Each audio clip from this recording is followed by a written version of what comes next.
Excellent. Thank you. Thank you very much. All right. Well, so at any time that you feel that I'm, lulling you into a nap, feel free to, I am futurist.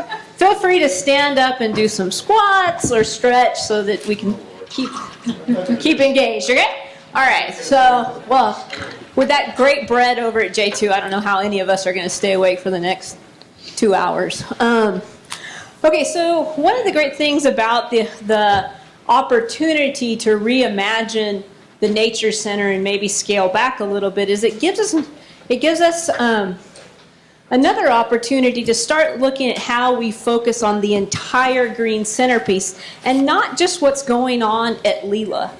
Even though Leela is our central park, there are other components of this green centerpiece that are vital to the city and to our future plans.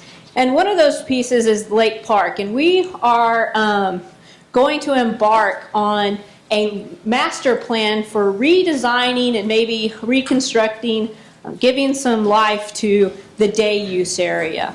With RV Park, reimagine how we can better engage people who are using that park. And I want to take a moment to introduce Michael Kim. He didn't know I was going to do this. Mike, can you stand up real quick? This is going to be our park development manager starting March 6th. So he'll be running with this project, and we're really excited about it. So welcome to the team, Mike. So one of his first projects is going to be doing an RFQ to identify a team to come in and do that. And we are going to do an RFQ because this is a time for us to reimagine what's been going on there, and we want to see what firms we can identify who can help bring that new spice to town. And maybe it's an old firm that has a new view on it, but we want to open up that vision. We have funding available in the 4B fund to cover the cost of that plan, and I believe that we have GOs scheduled in FY 21 and 22 to give us enough funds to execute what comes out of that vision process. Now, we're going to be talking about the entire day use area, the golf course area, where the RV campground is, the boat ramps. So I think right now the funding that's in the GOs looks like a good amount, but you never know what's going to come out of that master plan because we don't want to limit it, but that could always just be a phased approach. By the way, it's 7.7 million. 7.7 million, yes ma'am. Then we also need to talk about East Hill Park. And I don't know if everybody is aware, but back in 2002, as a condition of getting that as part of our lease, there was a master plan, a site plan for that site created. And literally I literally have a paper copy of this. I can't find it anywhere in the system other than a scanned copy. But if you head out this way, this is where Pier 121 would be. And this is where our current East Hill Park neighborhood type park is. It has some passive recreation areas, an amphitheater, clover for sports fields and soccer fields. I think there's a tennis center envisioned and a recreation center. Now this was developed as what it could be, and this was long before the colony had created the 5-star sports complex. And so the need for this area is kind of different. And so I've talked to the Corps about what it would take as if we went in and updated this plan. And they said, whoa there, partner. So,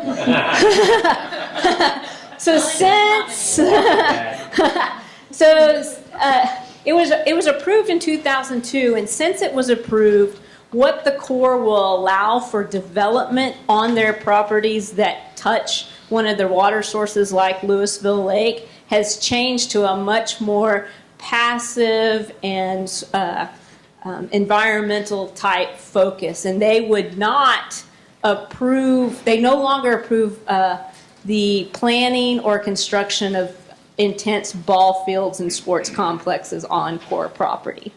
So if we change this if we changed it completely, if we went in and did a new one, we would no longer be under grandfather status, and the possibility to do any of this would be in question. It might be much more just looking at a passive recreation area.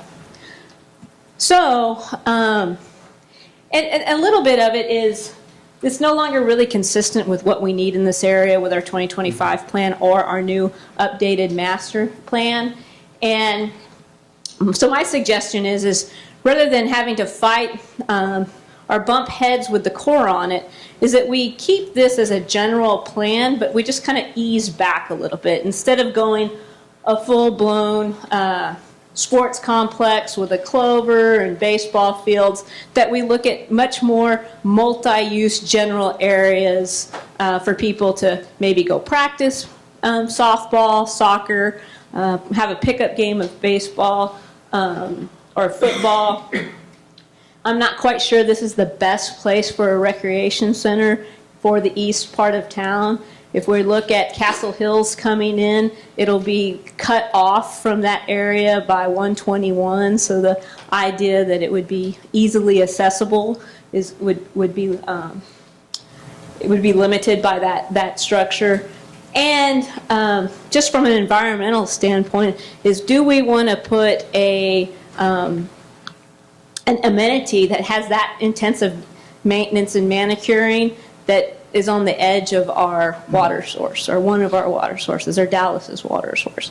So that's one of my suggestions for in talking with you today. But also highlighting that if we back off the full-blown nature center idea, it alleviates and allows some funding to start addressing East Hill Park.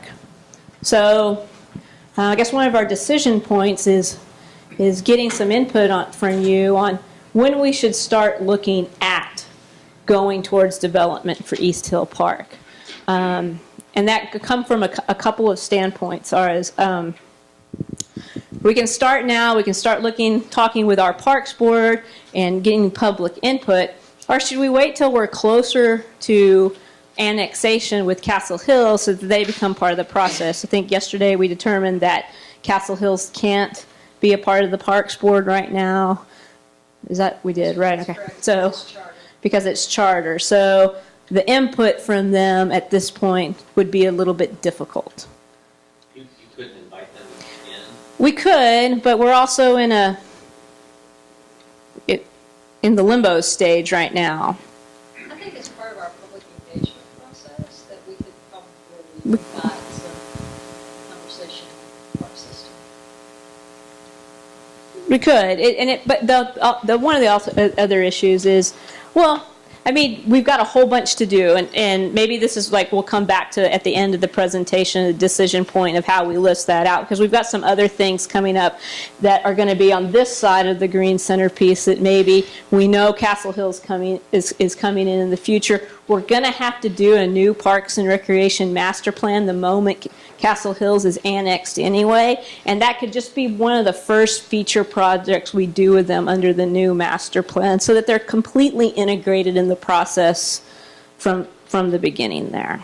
And Council, I think that may be the best direction to go. One thing that Stacy has shared with me is that she's had conversations with the Parks and Rec director for the colony, and there may be some ways that we can tie in to some of their plans, and I know there's a large recreation center, Stacy, that they're looking at, and perhaps if we could tie into that, make it even better and more accessible for Castle Hills, that's a much better location perhaps than East Hill Park. Yes, we've had a couple of conversations with both directors on all three directors on each side about us connecting, but specifically on the colony side, on the east side of town, about the possibility of the connectivity, which will be good for Leela too, so that people from the colony can get there, but also their plans for looking at another center that would be towards their southern end of town, because right now theirs is on the northern end of the colony. So, and they have a ton of development going on over here, so it might be a way that we can leverage resources, especially with LISD in the area. If there's a way that all three entities could work together for that, I mean, it would be the ultimate, one, it'd be the ultimate grant writing opportunity. But it would be a very good display of good, wise use of government resources.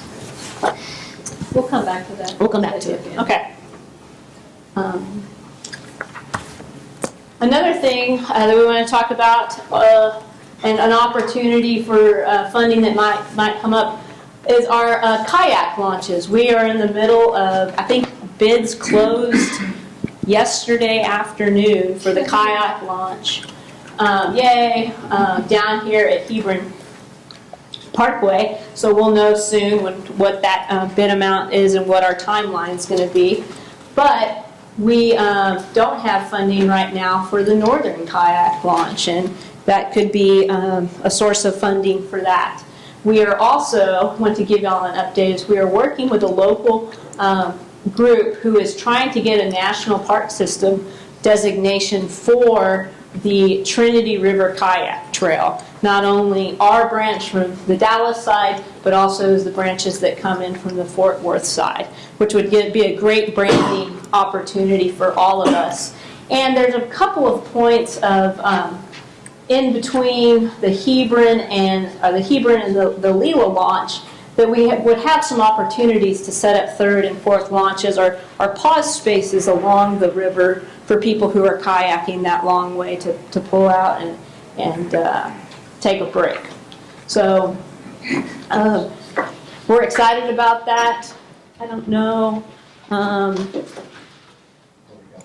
Going to show where those alternate places that the launches could be. Okay. Okay.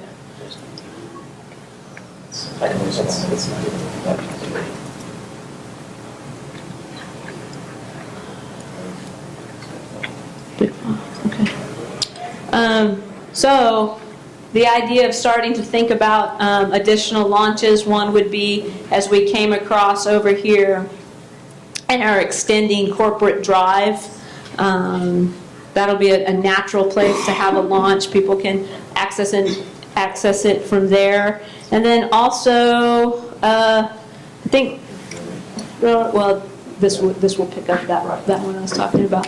And then there's another point, as if we have an easement or access around the Duvie track, we might be able to have another one. There's some natural stopping points and ledges in the river that we would like to look at going forward.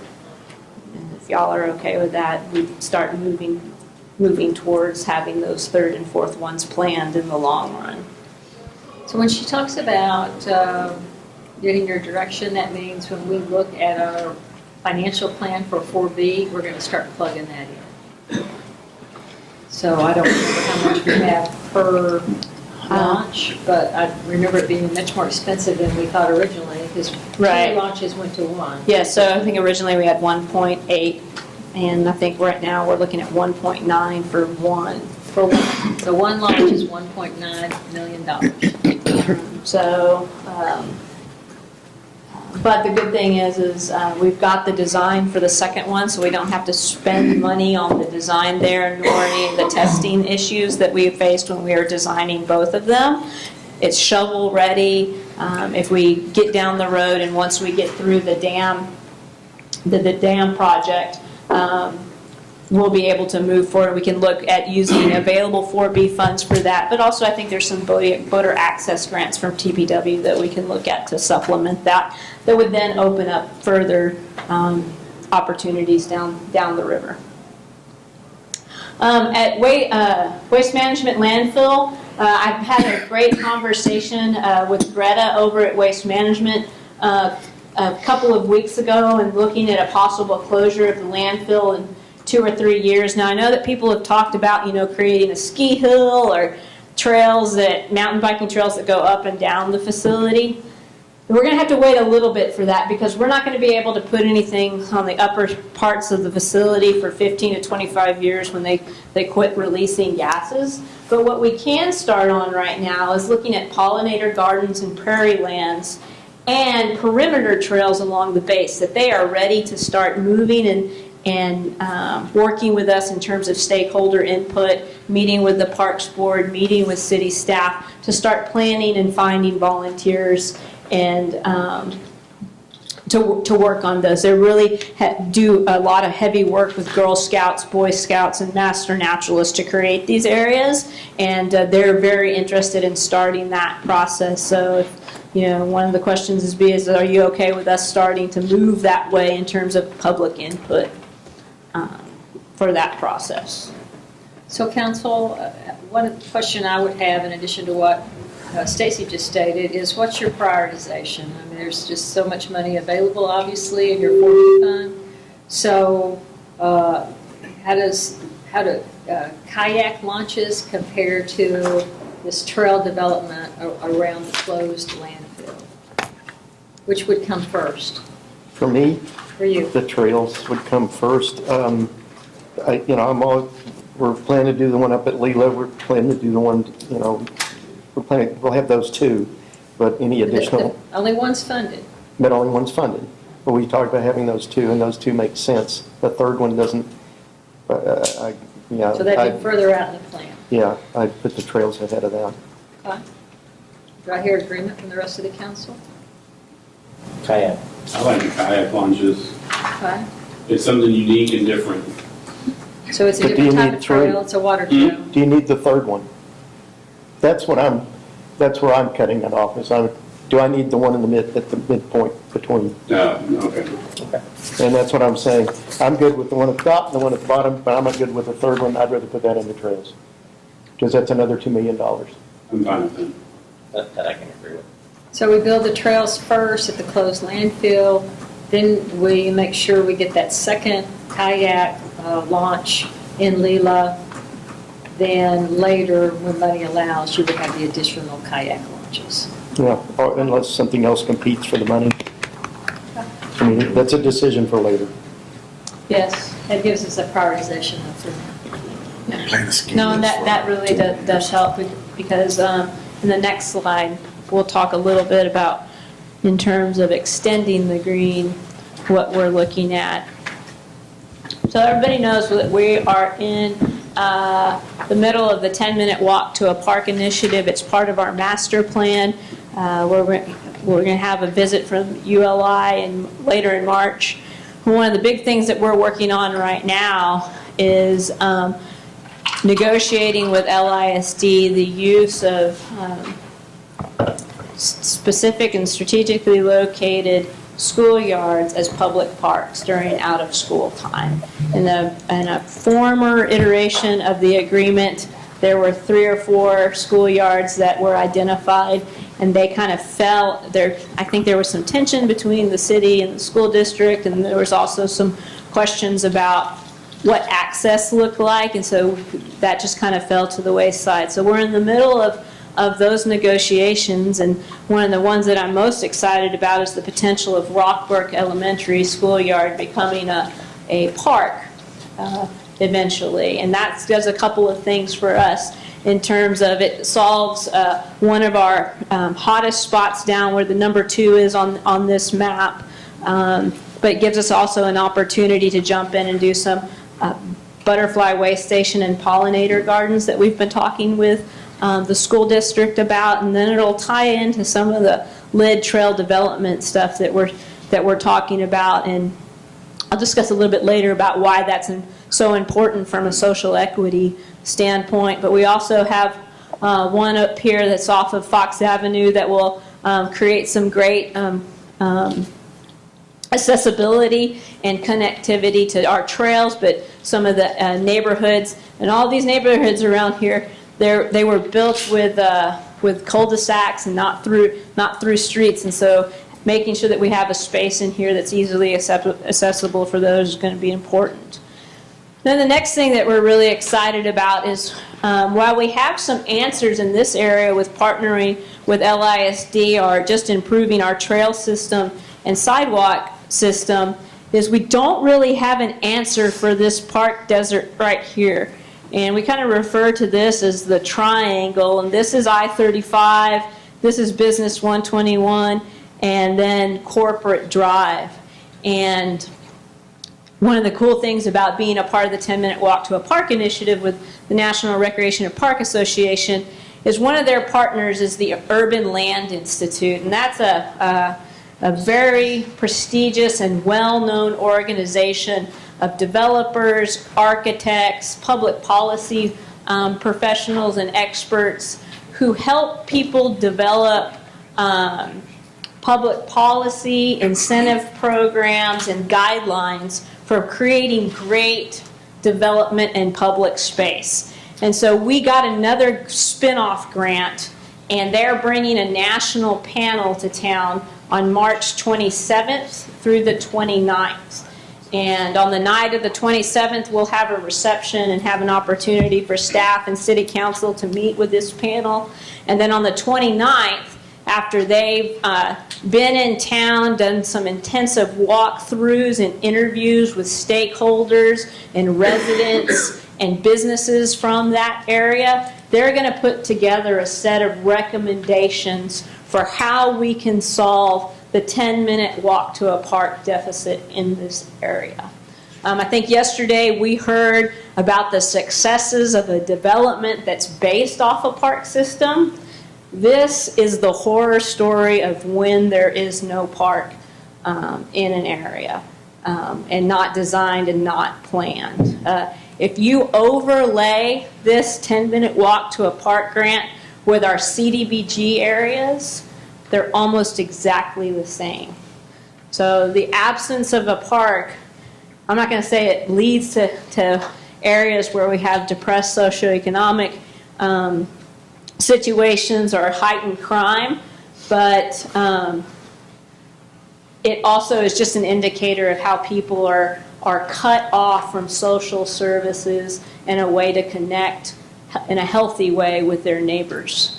Which is always interesting because you hear people complain about parks grazing cars. I just think it's interesting because one of the complaints you hear is people of this park is, crime. Things go on in this park at night, and so you've got the perception is opposite of the reality. But it also has to do with having a quality park in the area. Sure. So if you allow a park to fall into the broken window syndrome, that happens, and so. It also goes to the social equity. It's it's more than just having a green space. It's having a quality green space in this area that people feel safe and connected to. It's also interesting that within this triangle, there are no grocery stores. It's only fast food and convenience stores. So from a whole view in terms of building a healthy neighborhood, this is a great area for us to get a panel of experts to get some advice on how we can better use our I-35 overlay, the opportunity zone we have in there, how we might get some reinvestment in the apartment complexes are there, and then most important to me is that how we can maybe get a park or a trail through this area. So be looking for some invites on that. We've got an internal group who's working on it. We're really excited about it. In terms of decision point for a 10-minute walk to a park, we are, Eric, you had the master plan for the trail?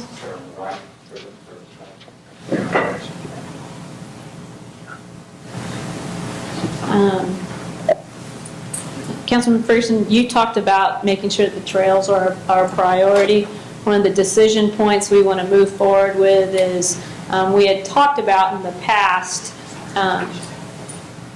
is going after a transportation enhancement grant for this area, and after our experience with the funding for Garden Ridge, I think the city manager, myself, and some of our consultants have advised us, let's just move forward with the money that we have planned right now. We've got GOs set to sell. We sold them this year, next year, and the 2 future years to go ahead and design and build that punch through on our own. It's an important part of the DCTA trail. It doesn't necessarily lead to downtown where we have on-street bike lanes, but it does create from the passer through who's using the DCA trail to go all the way up to Denton and back, the opportunity to get closer to Leela. And it's also on one of our major employment centers, which is Keeley, the Keeley complex, and create some connectivity that way. So we're thinking we're going to move that up in our queue right now. It was one of the top priorities that bubbled up during our master plan rewrite. And then we talked a little bit about it at lunch, is the idea of looking at park acquisition or dedication or repurposing in Old Town and North Old Town to create some deficit areas. So we talked a little bit about that linear park that would connect South Village to Rue, through Rue, and eventually the school district, but also some other things that we can look at so that we can solve some of the deficits we see on these fringe areas downtown. So Cynthia mentioned LISD earlier, and she and I have had several meetings with Dr. Rogers, and I think what the school district's in the process of doing is working with each one of the cities in the district to have more of an administrative agreement in relation to the use of parks. Some cities that are much smaller than Louisville tend to look to their school district to be their parks department. So they're trying to clean up agreements with all of the cities, but certainly with those that they have some issues and concerns with. We're getting impacted by that, and so he is very, very supportive of what we're trying to do. In fact, we had some really interesting conversations about the use of Rockbrook parks and what we could do there. That's a very, very challenging school for the district, and I think he's very open to the Parks Department being able to come in and partner with the school district and after-hours programs and some other opportunities there. So we should be seeing, I would say, in the next 6 to 8 weeks, some type of an agreement coming in from LISD on use of various park properties. But they continue to be a very good partner for us. We just have to work through some issues. Right, so I think we've kind of gotten the direction we need from these in maybe some previous conversations here, especially this one and the acquisition and dedication in Old Town, and looking at some of the things we talked about at lunch. So I'm going to go to the next slide if that's okay.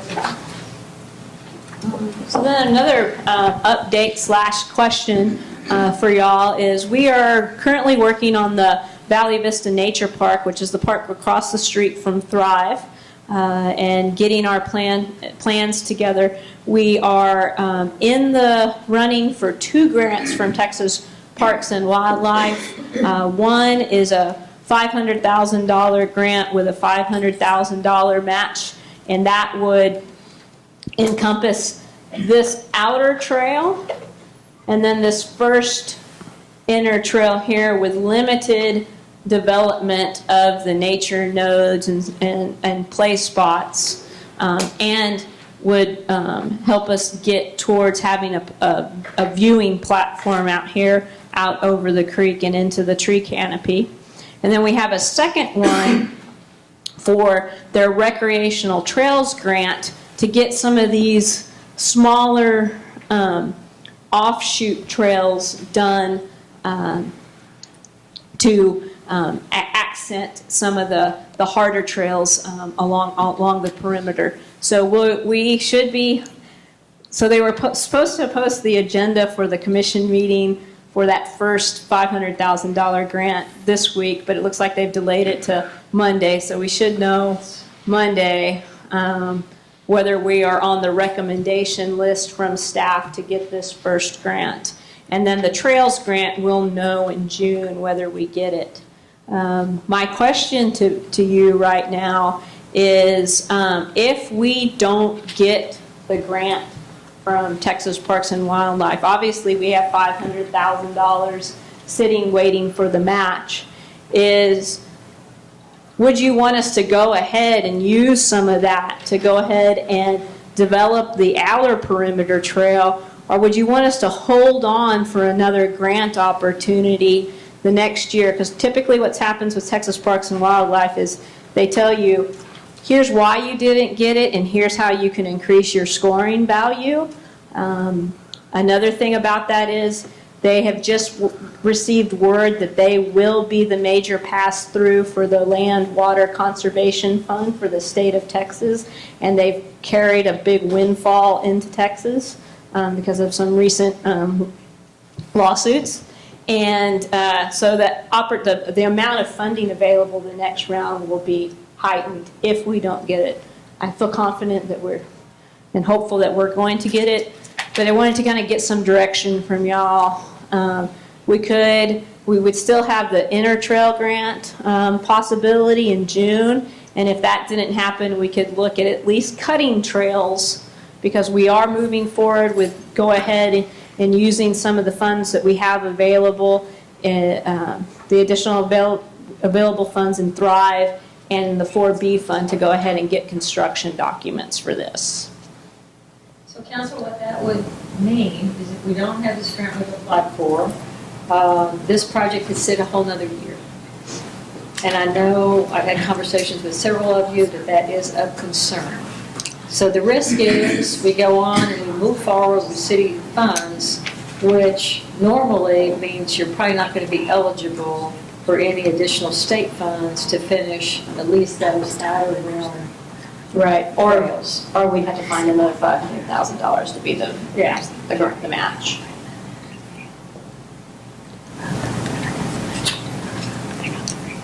Bob?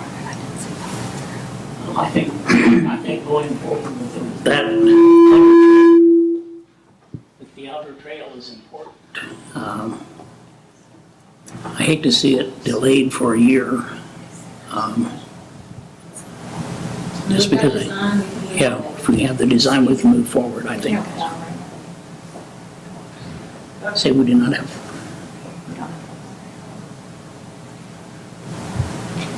Okay.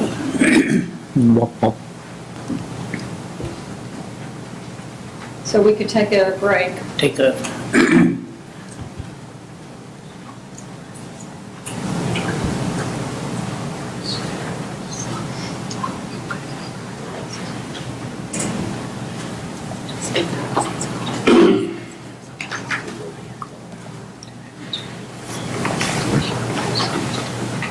Wobble.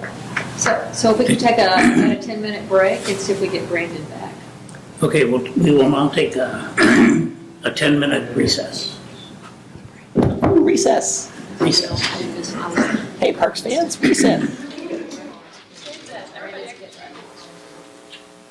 So why did the cookie go to the doctor? You felt crummy.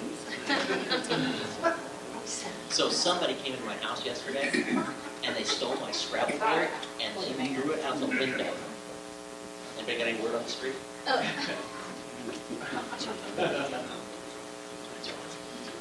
Nobody liked me that.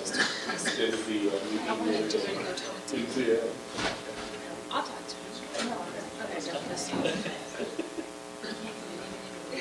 Country kind of punished on that one. I thought it's a good joke. It was the only joke that was offered, so nothing else was better. For those that didn't hear it, why did the teddy bear pass on dessert? Because he was stuffed. He kind of got booze in MCL.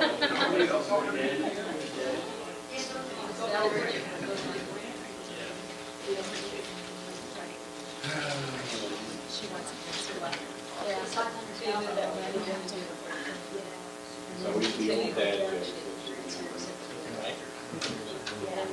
But he started in sync when he saw me, heard about what was coming.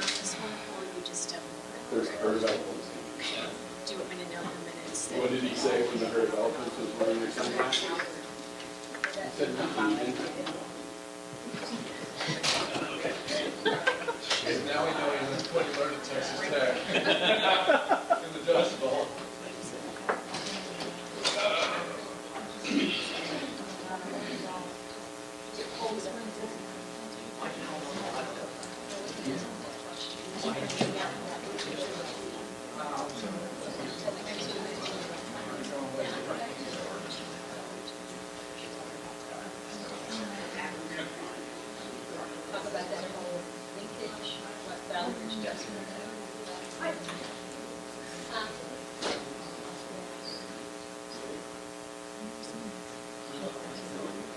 So all we got left.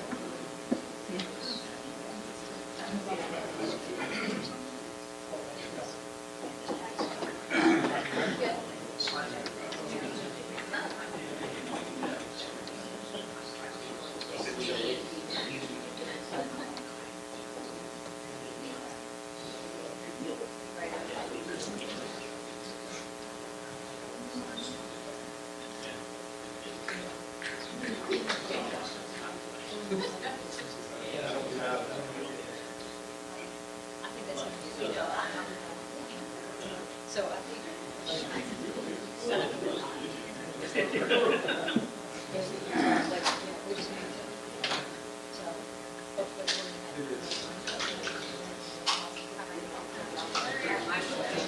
Where am I? Where am I going to go? Where am I?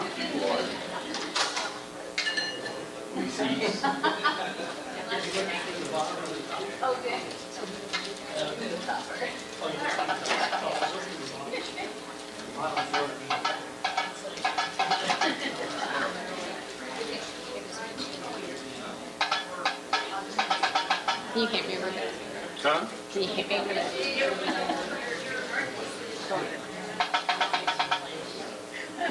I didn't notice what time it was when you, I didn't notice what time it was when I called the recess.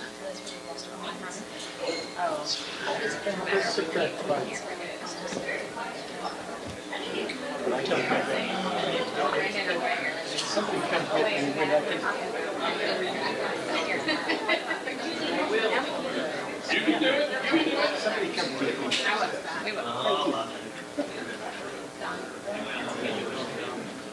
They're gonna go. Caroline, you can be easier to catch.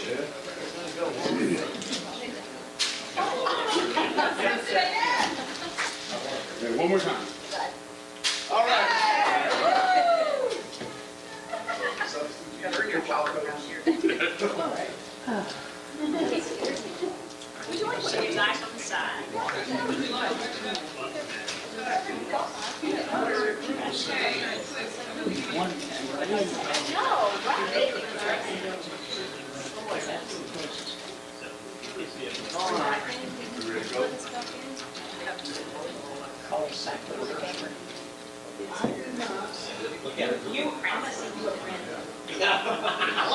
Oh, I like the branding opportunity today.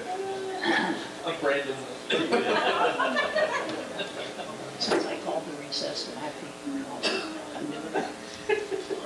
Yeah, we can, we're back in session. Go back to Valley Vista Park. Stacy's about to add. All right, here we go. So I guess we're going through some decision points right now. On if we don't get the $500,000 grant from Texas Parks and Wildlife, do you want us to move forward with this very outer trail along South Valley Parkway and Corporate Drive for the property? So you wouldn't get the loops, show them the loops. You would not get the loops, you wouldn't get, you'd essentially not get anything in that view shed. But you get a very nice walking trail on the outer skirts of the park. And certainly as we look at our 4B money, we could try to prioritize, if I hear this is a priority of council, we can move funding there to move forward with Valley Vista. Right, yes, sir. What's the total cost of the park? Right now, we're hovering at just under $2 million without the viewing tower. 200 without the viewing tower. Right. Or 2 million without. 2 the million, viewing sorry, 2 million without the. No, that was my, it didn't spit out right. And if we started, tell me how this grant works. If I spent 250,000, does that mean that I can't use the other 750? Right, you cannot, so the way that the outdoor recreation grant works is cannot use any previously spent funds to serve as your match. And for $500,000, you have to spend another $500,000 on that portion of the project. Okay. So can we break this into portions and not have it hurt us in another year, or once we start, we're out? Well, the issue is it would probably, it would be almost $500,000 to get this done. Right. And so the money we have reserved and earmarked right now to serve as that match would be spent. So we have to come up with it. Or we have to delay another project scheduled in the 4B to do that. And it might be worth it in terms of timing and what we get. So we're not gonna lose out on the money, so we can spend the 500,000, and then next year, we can get a $500 if we put another 500 with it. Which still puts us only at 1.5 and still short of the 2 million than the total spend. Right, well, we're in for another $200,000 grant for the inner trails, which we have $50,000 earmarked in our park development fund right now for. So then we're that much, we're 250 off. I guess what I'm worried about is if we spend it this year, do we not have enough room in year 2 to use the grant? We only have 400,000 left, so you can't have the grant. No, because I think we still have some stuff that we're going to have to rely on partnerships and volunteers to get done in terms of enhancing these little nature nodes. Yeah. And we're still not even looking at the tower and the play zone, the full-blown play zone. So I think we'll have enough there available to go after that grant. Is that what you're asking? Yeah. So one thought, council, to consider is you're going to be opening from the spring of 2020. I would think you would want key elements of this park done by that point. Much more of a delay, we may have some issues getting there. Right, and we're also thinking that there's going to be some economy of scale. If we get this and can get it going, we've got some good partners across the street that are building a $47 million facility for us that might be able to mobilize and maybe They got some spare concrete laying around. Yeah. Quarter mil of spare concrete. Yeah. It's just going to go in the dumpster. Yeah. That's my reason for thinking we need to go ahead with it. Okay. So that it's, I'm just And worried if it would I need- compromise the future. If we spend too much and compromise the future. So it doesn't, it compromises us from a budgetary standpoint. It does. But it doesn't compromise us from a grant opportunity standpoint. Right, I think we're Right. fine there. I think what it would be is we would just have to look at the whole 4B spending plan and what we would either delay to make room for the match or find another source for it. And I think that was always going to be the case if we're going to accelerate this part. And I still feel like, this is $500,000, the first spend on it, but we're getting a whole new park. Right. Whatever else we're spending on, we're probably supplementing something we already have. Why don't we do this and get something open and done? Okay. yeah, I think there are This is why infrastructure doesn't. There are people out there who are asking, what are you doing with that property across, we've got this property over there, why aren't we doing something with it?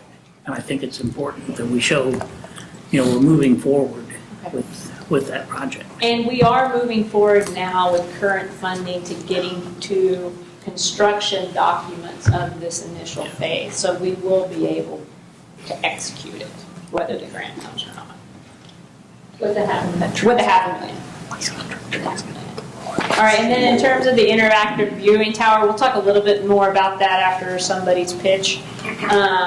But the questions will be is, do we go ahead and spend money right now to have it designed so we don't have money earmarked for it, it's not in the future, it's not really something that Texas Parks and Wildlife has a perfect grant opportunity for, but if we had pictures for it, it might help us go get private funding.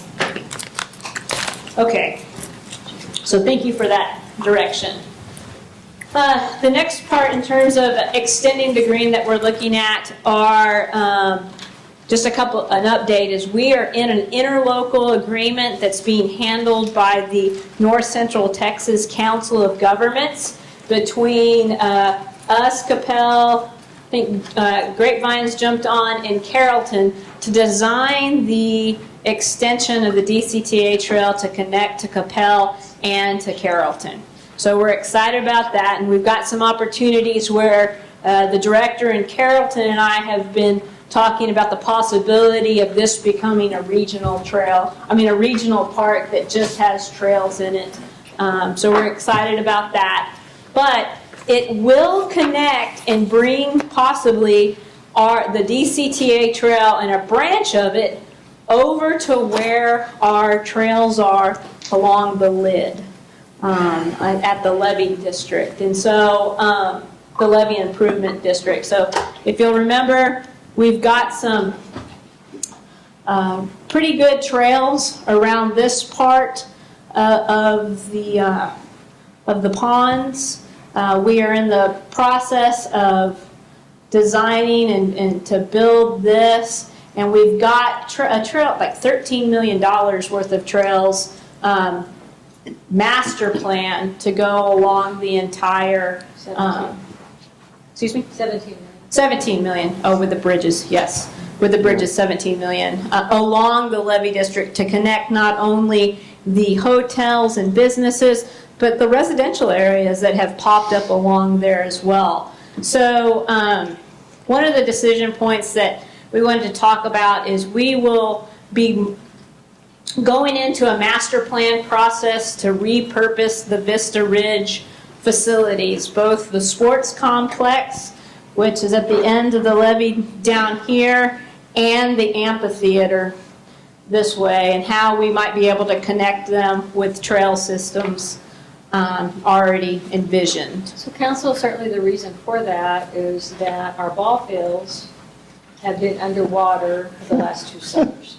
Yes, yes. With all the development that has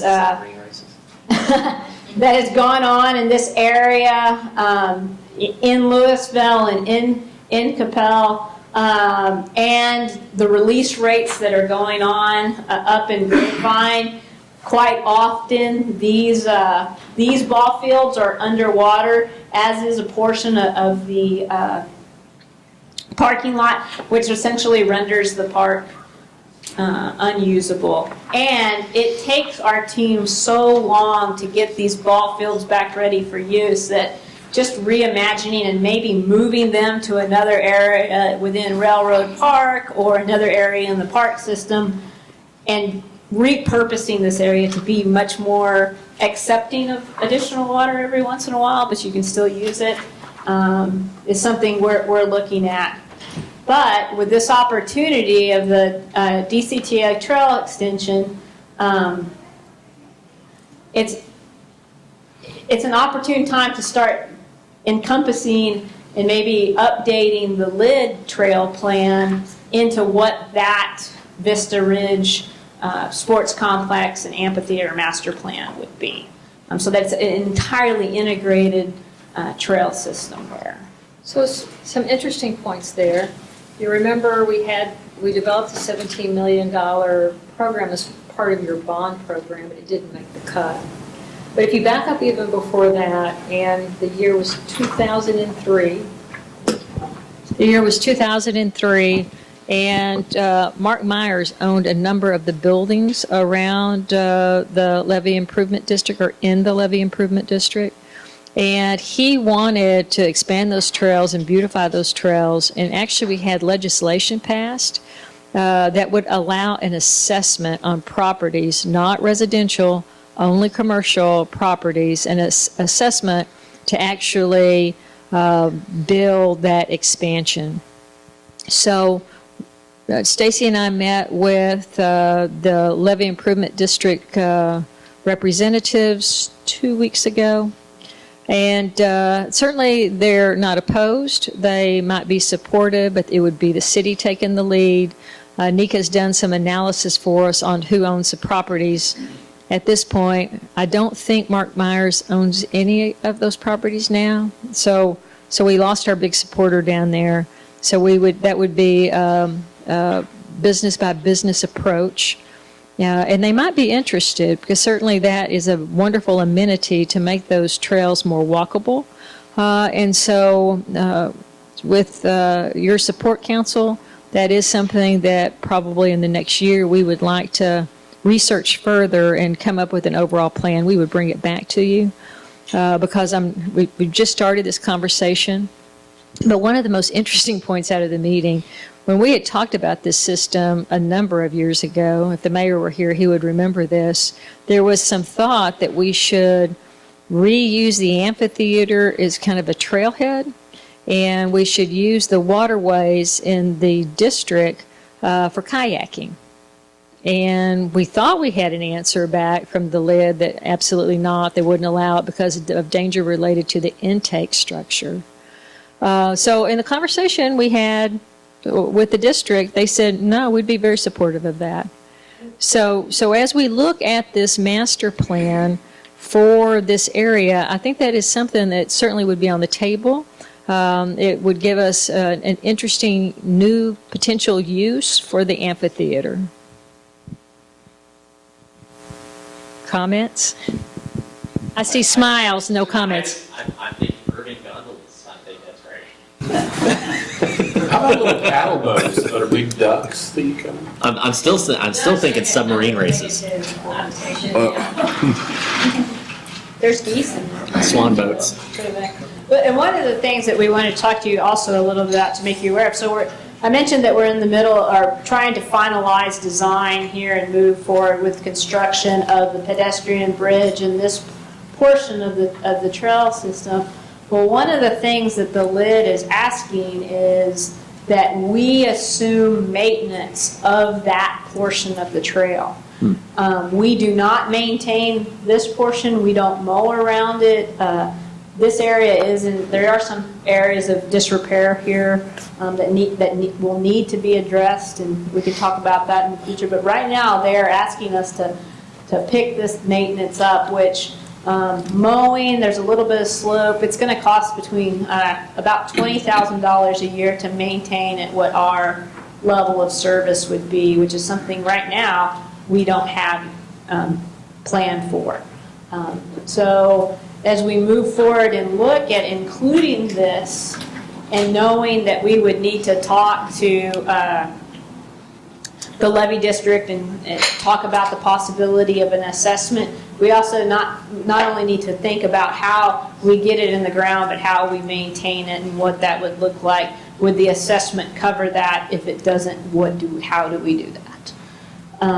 Right. Certainly that'd be part of our master plan. Right. So what we want to do is we want to include them in the master plan, be a component, and it be contingent on the assessment, finding grants, which the LID representatives said that they would love to come and be a partner for seeking grants there. Texas Parks and Wildlife is actually a good source for this, or whether we would, go for bonds or use 4B. Now, Donna reminded me as we were creating this slide is that these were on the Blue Ribbon Committee's list, but didn't make it onto the list to be voted upon that time around.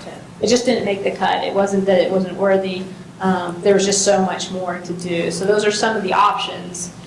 So if you're okay with it, we will expand a little bit the scope of our master planning process for Vista Ridge Amphitheater and Sports Complex to include revamping and refreshing that trail LID plan.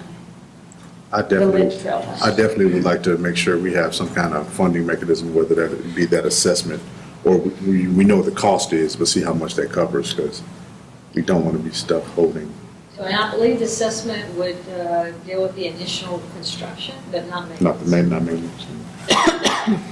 And that's one of the things that we could have the consultants kind of analyze for us. Can I ask a little bit different question? Sure. So the ball fields and the amphitheater, which floods, And the amphitheater doesn't. well, the amphitheater Yes, the is back of it does. back The in. problem with the amphitheater is it's not ADA compliant. Okay, And that's what but we the use. property, the parking lot, the property has issues. I don't think it's ever flooded, correct me if I'm wrong. The back side of it does because the sump pumps, yeah, that, where we would load in for the the shows, that area, and then That- the front. So, Yes, sir, that area back here. In fact, it's underwater right in that picture. yep, there it is. Ooh, frog pond. Can we? Mosquito. Right. Malaria City. Put this on a vote to undedicate it and sell it. That's your other option, council. It is park property. And that means it has to go to the voters, and the voters have to say, okay, it's okay to undesignate that as park property. That is normally a pretty difficult sale. Okay. Now, in the amphitheater, wasn't it donated and we But it can't? was donated as park property. It's dedicated, and so it has to be It undedicated. has to be undedicated. The only way under state law you can do that is with a The public voters. vote. I get it. So I think one of what you would get from the master plan is that's one of the options we could consider. And because there's going to be stakeholder input on that, rather than arbitrarily saying, let's get rid of it, you would at least build momentum for that if we decided to do that. I mean, It's a tough. add tough into it one. that we would take the money and do something else in the parks You system. have to. Legally, you have to. So, but I mean, put that, make that very clear, that the money goes elsewhere into the park system. Yeah. But, I'd like to just get rid of it. Well, I think that's something that we could obviously evaluate during that master planning process, that site planning process, and we'll make sure that's on the list of options to look at. And it may never happen, in which case, you can come back with the plan B, but to me, use it for this, use it for that, it's like, well, because we can't figure out what to do with it, and I'm like, well, get rid of it if you can, and if you can't, then come back and go, okay, we'll use it for this or use it for that, because we can't get rid of it. Right. But it has possible commercial, use. Have to put some more soil on the backside of it, but, and again, you have to go to the voters with it, but I think if you explain well enough, to the extent we're allowed to explain, then maybe we can get rid of it. Yeah, we can certainly make that part of the master plan strategy. Okay, that's my vote, that's what I want. I want to get rid of it, I really do. I just, bye. Comments, council? I don't know if I want to get rid of it because I'm also concerned about the 10-minute to a park, what kind of impact that might create. I do think that the existing use is awkward. And maybe to get rid of the existing use, for me, would be more. Now, we really don't use it at all. It's No. ADA compliant, It's so we don't just- use it at all. it's a And white there's no elephant. parking really for it, that's the other problem. Yeah, so, is there a way to turn it into, I don't know, a tree garden, green space, for Trailhead. trailheads? Could you turn it into a mini Leela with native grasses and other plantings down there for more outreach, something similar to what we're doing across the street from Thrive? Could you go that route with it? I mean, that's a much bigger that's park redevelopment. So, Can I try selling it first? I would suggest you do the master study, see what the third party comes in and tells us. Okay. we can name it Albatross Park. No kidding. Or white elephant park. But yeah, I also don't want to create a process that derails the 10-minute issue, right? Well, the one thing about it is we don't have any residential areas up along the Libus, and those are more focused up here. And if we Okay. came through with the Rockbrook on the interlocal agreement, that would be focused Yeah. here. Yeah. So I wouldn't be too concerned about that unless Okay. we consider tearing down those office buildings and creating. Tell you what concerns me the most about that whole area is the lack of tree canopy on that trail. There's not a lot. There's not a lot. And a lot of it has to do is you can't plant trees too close to the wall or retaining walls. But there are ways that we can do that.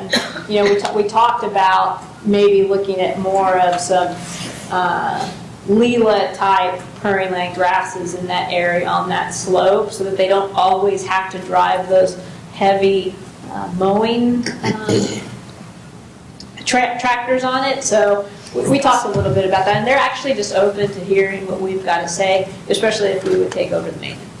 They're really excited. It's actually a beautiful area. It's a beautiful place for people to go out and walk. The echoes from the rifle range are really stunning in the evenings. I had absolutely never even noticed that. You need to come out there. It happens so much, you hardly notice. All right, so, okay, good. All right, thank you.